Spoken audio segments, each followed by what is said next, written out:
আমরা যখন কোনো কোম্পানিতে ইনভেস্ট করি তখন কিন্তু আমরা একটা লং টার্ম প্রসপেক্ট নিয়ে কিন্তু ইনভেস্ট করি এবং ধরুন আপনি 2020-তে ইনভেস্ট করেছেন এবং আজকে 2024-এ দাঁড়িয়ে আপনি দেখছেন আপনার পোর্টফোলিও 70% রিটার্ন আপনাকে দিয়েছে। আপনি তো দেখলেন 70% রিটার্ন আপনাকে দিয়েছে এবং আপনি ক্যালকুলেট করে নিলেন প্রত্যেক বছর গড়ে কত পার্সেন্ট রিটার্ন আপনি পেয়েছেন, কিন্তু আপনি কিন্তু ক্যালকুলেট করেন না যে আপনার যে ইনভেস্টমেন্টটা ছিল সেটা কত পার্সেন্টেজে আপনার ইনভেস্টমেন্ট কম্পাউন্ড হয়েছে। করেন কি? একদম করেন না। তো আজকের এই ভিডিওতে আমরা জানবো যে হোয়াট ইজ সিএজিআর এবং সিএজিআর কিভাবে আপনি ক্যালকুলেট করতে পারেন আপনার ইনভেস্টমেন্টের ওপর।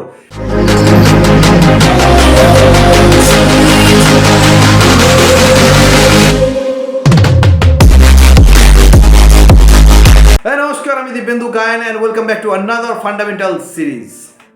লেজেন্ড ইনভেস্টার ওয়ারেন বাফেটের নাম তো সবাই শুনেছো যারা আজকে ইনভেস্টিং করছো বা ট্রেডিং করছো, কিন্তু একটা জিনিস কি তোমরা জানো যে ওয়ারেন বাফেটের যে ইনভেস্টমেন্ট সেটা কত পার্সেন্টেজে সারা বছরে কম্পাউন্ডেড হয়, একদম অ্যানুয়ালাইজড যেদিন থেকে তিনি ইনভেস্ট করছেন এবং বর্তমানে তার compounded growth rate it's 19.1%। Can you imagine?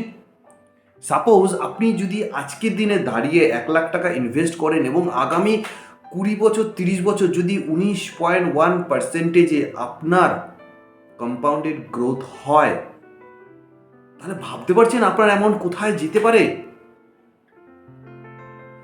যদি 20 বছরের জন্য আপনি 1 লাখ টাকা ইনভেস্ট করেন তাহলে আপনার কি দাঁড়াচ্ছে 32.98 লাখ। আমি যদি এটাকে 10 বছর আর একটু টেনে দিই, 1 করোড়, 1 কোটি টাকা। Can you believe this? তো আজকের ভিডিওটা তো বুঝতেই পারছো কেন বেশি ইম্পর্টেন্ট হতে চলেছে, তো তাই ভিডিওটা একদম শেষ অবধি দেখো। আমরা দেখবো যে কিভাবে আমরা আমাদের ইনভেস্টমেন্টকে ক্যালকুলেট করতে পারি। দেখো, আজকের এই ভিডিওতে আমরা দু রকম রিটার্ন সম্বন্ধে জানবো, একটা হচ্ছে অ্যাবসলিউট রিটার্ন, একটা হচ্ছে সিএজিআর। ধরুন আপনি একটা কোম্পানিতে 10,000 টাকা ইনভেস্ট করেছিলেন এবং বর্তমানে দাঁড়িয়ে আপনি দেখছেন আপনার 17,000 টাকা প্রফিট 5 বছর পরে, তাহলে আপনি ক্যালকুলেট করতে পারছেন যে আপনার রিটার্নের উপর কত পার্সেন্ট প্রফিট আছে। 70% প্রফিট আপনার আছে। তো আপনি এটাকে 5 বছরে যদি বছর হিসাব করেন তাহলে প্রত্যেক বছর গড়ে কিন্তু 14% রিটার্ন আপনার আসে। This is called absolute return. তো এইবার কোশ্চেনটা হলো যে কোনো স্টক তো এক নাগারে উপরে যায় না, নিচে আপস ডাউন করতে করতে যায়। ধরুন প্রথম বছর আপনার স্টকটা রিটার্ন দিয়েছে 30%, পরের বছর -20%, তারপরের বছর আবার এরকম আপ ডাউন করতে করতে গিয়ে দাঁড়িয়েছে 70% রিটার্ন। তো এই যে আপস অ্যান্ড ডাউন যে আপনার স্টকটা রিটার্ন দিয়েছে, এটাকে আপনি কি করে ক্যালকুলেট করবেন? তার জন্য লাগবে CAGR, compounded annual growth return.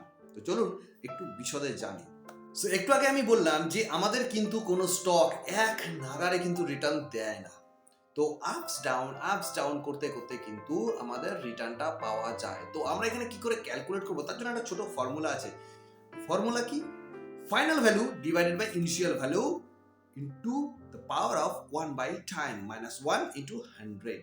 দেখো এখানে অলরেডি আমি একটা এক্সেল শিটে চলে এসেছি, তো আমার এখানে সবকিছু ক্যালকুলেট করা আছে। তো তোমাদেরকে বুঝিয়ে দেবো যে কিভাবে ক্যালকুলেট করতে হয় এবং কত পার্সেন্ট রিটার্ন তুমি পেতে পারো তোমার সিজিআর। ওকে, দেখো আমরা যখন অ্যাবসলিউট রিটার্ন আমরা জেনারেট করলাম তখন কিন্তু আমাদের 5 বছরে 14% করে বছরে এসছে। মানে 70-কে যদি আমরা 5 দিয়ে ডিভাইডেড করি তাহলে আমাদের 5-14-70 মানে বছরে 14% করে আমাদের হয়েছে। কিন্তু এইখানে দেখো সিএজিআর কিন্তু আমার এখানে অনলি 11% দেখাচ্ছে, মানে অ্যাবসলিউট রিটার্নের থেকে আমার কিন্তু 3% কমে গেছে। কারণ কেন? কেন? কেননা কোনো স্টক কিন্তু আমাদের এক নাগারে রিটার্ন দেয় না। রিটার্ন দেয় কোথায়? একবার আপ যায়, একবার নিচে যায়, একবার আপস, একবার ডাউন। তো এইভাবে উপর নিচ করতে করতে কিন্তু আমাদের স্টকগুলো রিটার্ন দেয়। তো এখানে সিএজিআর এর ফর্মুলা কি আমি আগেই বললাম। দেখো এখানে ফর্মুলা আছে যে final value divided by initial value the power of 1 by n. CAGR এর ফর্মুলা কি? The final value divided by initial value the power of 1 by n. n মানে কি? Time period minus 1। তো দেখো এখানে আমার দুভাবেই ক্যালকুলেট করা আছে, একটা একদম সূত্র অনুযায়ী আর একটা এক্সেল এর ফর্মুলা অনুযায়ী।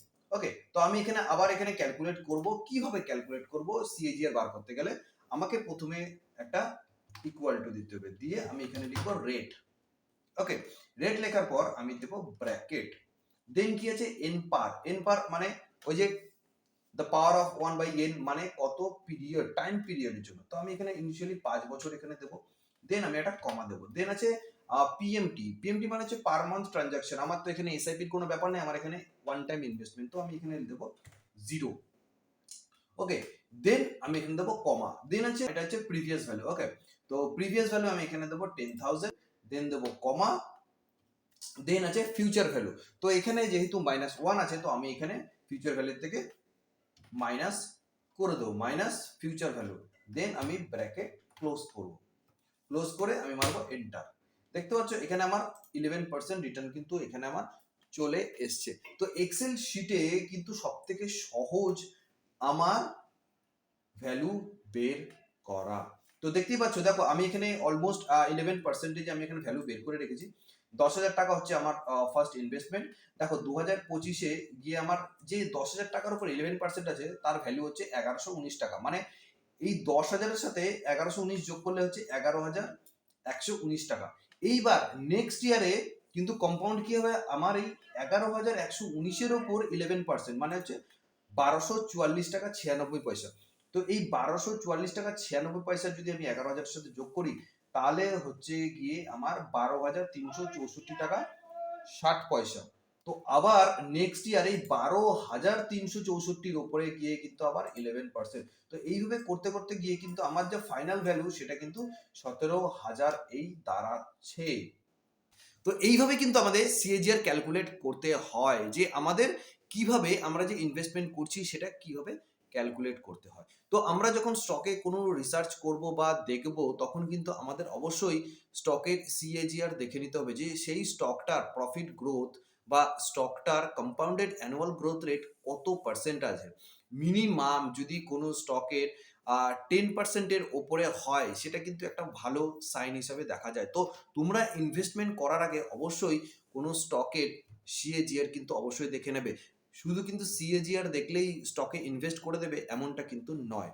তো সিএজিআর কোনো স্টকে ইনভেস্টমেন্ট করতে গেলে তার কিন্তু আলাদা অনেক প্যারামিটার থাকে, সেই জিনিসগুলো তোমাদের চেক করতে হবে। তো আপনারা যদি এই ভিডিওতে নতুন হন, আমি প্রিভিয়াসে অনেক কটা ফান্ডামেন্টাল সিরিজ অলরেডি চলছে, তো আপনারা প্রিভিয়াসের ভিডিওগুলো কিন্তু দেখে নিতে পারেন, তাহলে আপনাদের অনেকটা সুবিধা হবে কোনো স্টক চুজ করার ক্ষেত্রে। তো আজকের এই ভিডিও এখানেই শেষ করছি, দেখা হবে অন্য ভিডিওতে।